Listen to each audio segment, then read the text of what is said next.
February 23, 1942.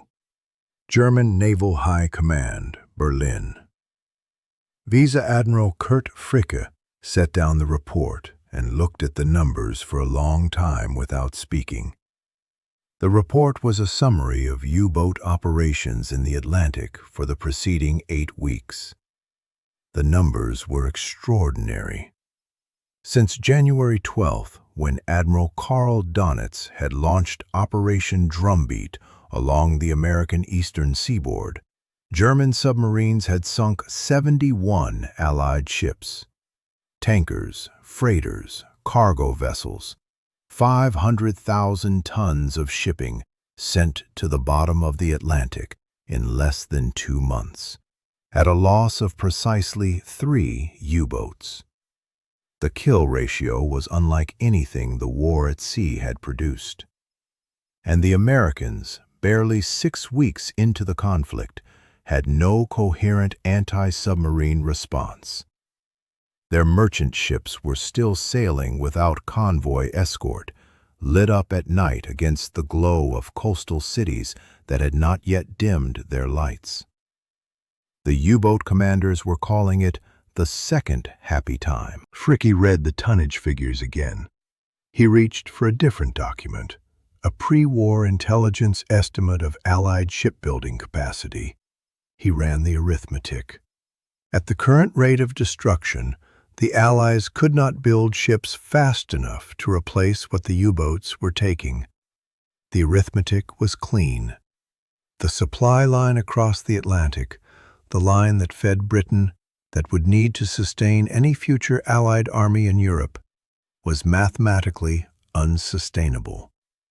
Not in danger, unsustainable. Given enough time, given enough U-boats, given this kill rate held, the war in the Atlantic was already won. What Fricke did not know, what no intelligence report on his desk could have told him, because it had not yet happened, was that 4,500 kilometers to the west, in a Kaiser Industries office in Oakland, California, a man named Henry Kaiser was already looking at the same arithmetic and had decided to change it. Hold that thought, because the story of the Liberty ship is not a story about a ship. It is a story about what happens when a country decides that the rules of an industry are not laws of physics, and that any process, no matter how old or how respected, can be rebuilt from scratch if the situation demands it. The situation, by February 1942, demanded it. To understand what Henry Kaiser did, you need to understand what shipbuilding looked like before he touched it. In 1941, building a cargo ship was a craft, not a manufacturing process. A craft. A vessel was designed by naval architects whose knowledge had accumulated over decades. It was built from the keel up by tradesmen, welders, riveters, caulkers, shipwrights, who had spent years as apprentices before being trusted with production work. Each ship was in some meaningful sense unique, fitted, adjusted, adapted to its own tolerances, signed off by inspectors who understood the work because they had done it themselves. This was not inefficiency. It was the accumulated wisdom of an industry that built things which had to float, carry thousands of tons of cargo, and survive the North Atlantic in January. The craft tradition existed because ships built without it had a habit of sinking. The fastest cargo ship ever built before the war had taken 355 days from keel laying to delivery. The British had already begun designing a simplified, standardized cargo vessel in 1940, a plain, unglamorous, slow freighter they called the Ocean class. It was designed to be built quickly and lost without sentiment. The Americans, who were contracted to build 60 of them, called it the EC-2, Emergency Cargo Type 2. The workers who built it had another name, a name that reflected exactly how they felt about the thing they were making. They called it the Ugly Duckling. It was not fast. It was not elegant. It cruised at 11 knots, which meant any U-boat on the surface could outrun it. It was not heavily constructed. Its hull was built to a standard that pre-war naval architects described charitably as adequate. A German torpedo hit in the wrong place could, and sometimes did, break it clean in half. It was designed to be expendable. The plan was to build enough of them that the rate of construction exceeded the rate of destruction. Not to survive, to be replaced faster than they could be sunk. This was the Liberty ship. And the man who figured out how to build it fast enough to matter had never, in his life, built one before. Henry Kaiser was 60 years old in 1942. He had built the Hoover Dam. He had built the Bonneville Dam, the Grand Coulee Dam, the Oakland-San Francisco Bay Bridge. He had built roads across Cuba and highways across California. He was the most prolific construction man in America, possibly in the world. A man whose entire career had been built on one insight that he never stopped applying. The fastest way to complete a large project was to redesign the process of completing it, not to hire more people to do it the old way faster. At the Hoover Dam, Kaiser's consortium had pioneered the use of high-volume concrete pours, cooling pipes embedded in the structure, and a shift schedule that kept the site operational 24 hours a day. The methods were not revolutionary in isolation. Combined and systematized, they cut years off the projected construction time. When Kaiser looked at the Liberty ship problem in 1941, he applied the same logic. He did not ask how to build ships. He asked how the ship could be redesigned so that people who had never built a ship before could build it. The answer was prefabrication. The idea was not new. The British had been thinking along the same lines.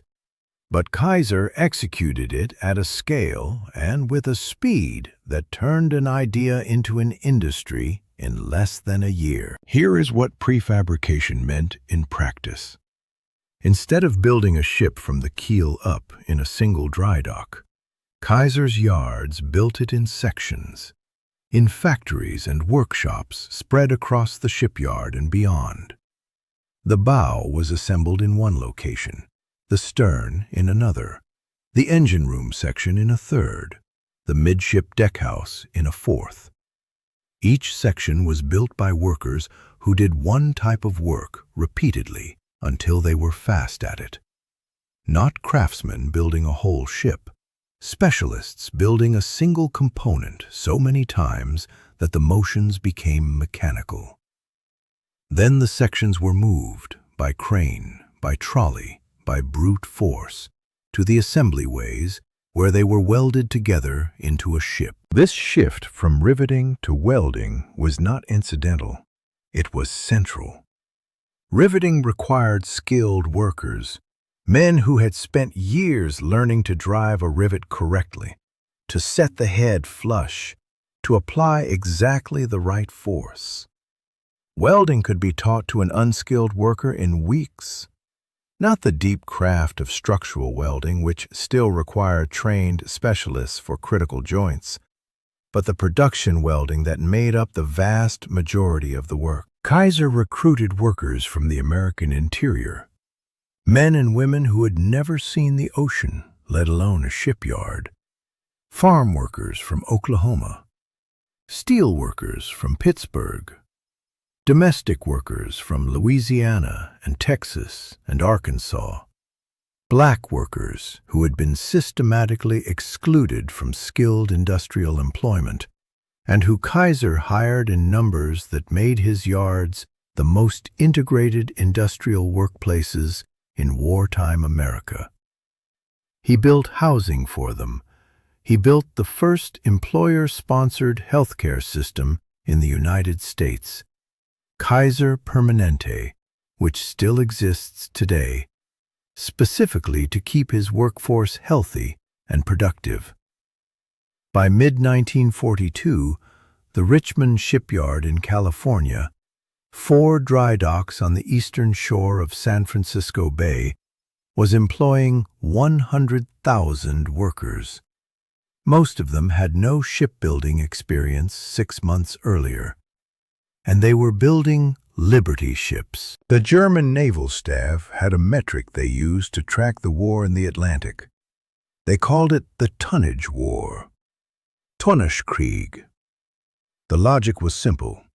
If U-boats sank more Allied tonnage per month than Allied shipyards could produce, the cumulative deficit would eventually collapse the supply line.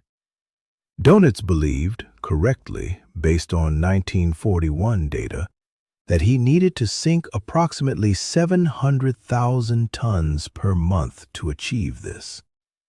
In early 1942, his boats were managing it. Some months they exceeded it. What his staff was not tracking, because no intelligence estimate had made it credible, was the trajectory of American production. In 1941, American shipyards delivered 1.17 million tons of new cargo shipping for the year. The entire year. In 1942, they delivered 8.09 million tons. In 1943, they delivered 19.23 million tons. Take a moment with that last number. 19 million tons in a single year. Produced by a country that 4 years earlier had possessed shipyard capacity sufficient to build perhaps a tenth of that. The increase was not incremental. It was not the result of working existing yards harder. It was the result of building an entirely new industry from the ground up. Yards that did not exist in 1940, run by workers who had never held a welding torch, building ships to a design that had been simplified specifically so they could. The Liberty ship that took 355 days to build in 1941 was taking an average of 42 days by late 1942. Kaiser's Richmond Yard No. 2, competing in a production contest with Kaiser's own Richmond Yard No. 3, built one ship in 4 days, 15 hours, and 26 minutes. 4 days. The ship was named Robert E. Peary. She was launched on November 12, 1942, loaded with cargo, and sailed for the Pacific. She survived the war. The German naval staff received this figure through intelligence channels and debated whether it was Allied propaganda. It was not propaganda. It was the product of a process so thoroughly systematized that the limiting factor was no longer skill or experience or craft knowledge. It was the rate at which steel plate could be delivered to the yard. Donitz looked at the production figures in early 1943 and made a calculation that his own staff found difficult to accept. Even if he maintained his current kill rate, even if the U-boats continued sinking Allied ships at the pace of early 1942, the arithmetic had reversed. America was now building ships faster than the U-boats could sink them. Not slightly faster, decisively faster. He wrote in his diary that the material situation had changed in a manner that could not be corrected by operational means, by which he meant there is no tactical solution to this. The war in the Atlantic is no longer a question of who sinks more ships. It is a question of who can sustain the arithmetic. And the arithmetic now belongs to the other side. The moment the arithmetic became visible on the water was not a single battle. It was a month. May 1943. In May 1943, the German submarine force lost 41 U-boats in 30 days. 41 submarines, each representing months of construction, years of crew training, experienced commanders who could not be replaced at anything approaching that rate. In return, they sank 50 Allied ships, a number that, by mid-1943, American yards were replacing in less than a week. Dönitz withdrew his submarines from the North Atlantic convoy routes on May 24, 1943. Not for a rest, not for regrouping, because the tactical situation had become untenable. The U-boats were dying faster than they could be replaced, in exchange for shipping losses that no longer mattered because the American yards were making good the losses before the bodies had cooled. He called it Black May. The naval war in the Atlantic did not end in May 1943. U-boats kept sailing, kept killing, kept dying. But the strategic possibility, the arithmetic that had made the Tunnelkrieg a viable path to Allied defeat, closed in that month and never reopened. It closed because of Henry Kaiser and 100,000 workers who had never seen the ocean. What happened in May 1943 was not a naval victory in any conventional sense. No fleet action, no decisive engagement, no charismatic admiral outmaneuvering his counterpart. What happened was that a production system so large, so fast, so relentlessly capable of absorbing losses and continuing to output ships, had made the entire strategic premise of the U-boat war arithmetically impossible. The Germans had built their campaign around a fixed assumption that what could be destroyed faster than it could be replaced would eventually run out.